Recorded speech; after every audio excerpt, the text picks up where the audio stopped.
Hi everyone. A couple months ago we added a new group of pigs to the farm.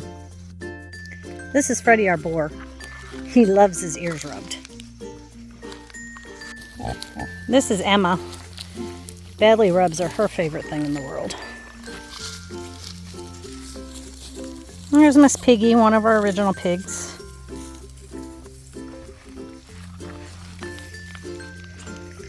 And we still have a barrow lurking back there. It's Barry and Ruby.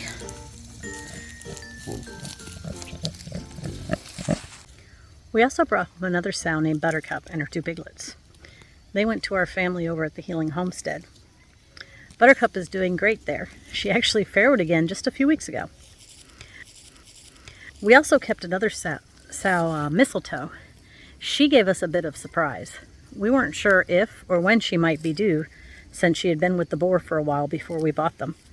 Then one afternoon I walked out and found her with 6 tiny piglets and one that hadn't made it. At first, Mistletoe seemed okay, but I could tell she was tired. By that evening, she started to look very weak, so I kept a close eye on her, checking on her every couple hours overnight. And I'd planned on calling the vet in the morning, but sadly she didn't make it through the night. It was heartbreaking, but she had nursed the piglets a couple times before she passed, and that gave them a good start. After Mistletoe passed, I jumped right in to care for her babies.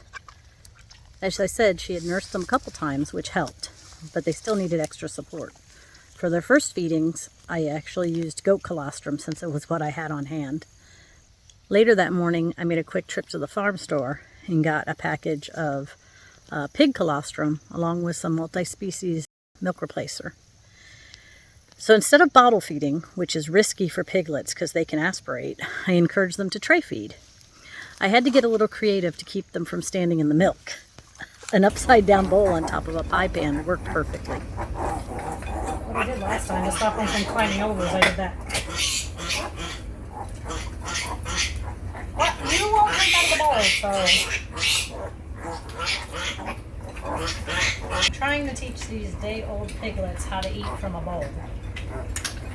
But in the house, I can't just put the milk in a pie plate because they'll walk all over it. 5 of the 6 have pretty much figured it out. This little one right here gets fed by hand with a syringe. In a moment. But I'm making them watch, and hopefully soon she'll figure it out.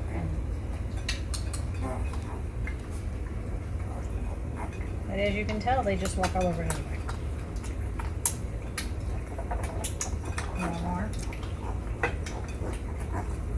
I also can't put it all in at once because I learned that the first time they spilled it everywhere.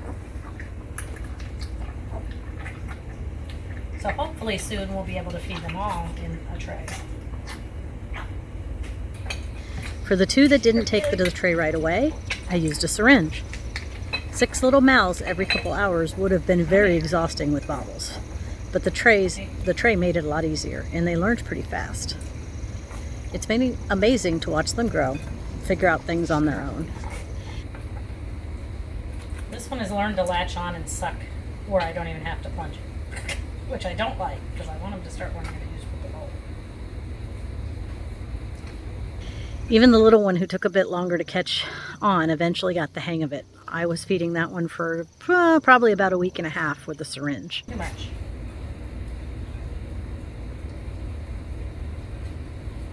For the first week or so, I kept the piglets in a bin in the kitchen. I didn't want to be going outside every 2 to 3 hours. Then I moved them out to a goat hut right outside the front door, mostly for my own convenience. As they got older, they started exploring and showing their own personalities. Some were bold and curious, always the first to check something out new, and the others were a little shy, taking their time before joining in. My favorite one was Snugglebug. He would eat a little bit, then climb up on my lap and curl up while the others explored the kitchen. They also have been having fun with the dogs, who are gentle and patient with them. You don't know what to think?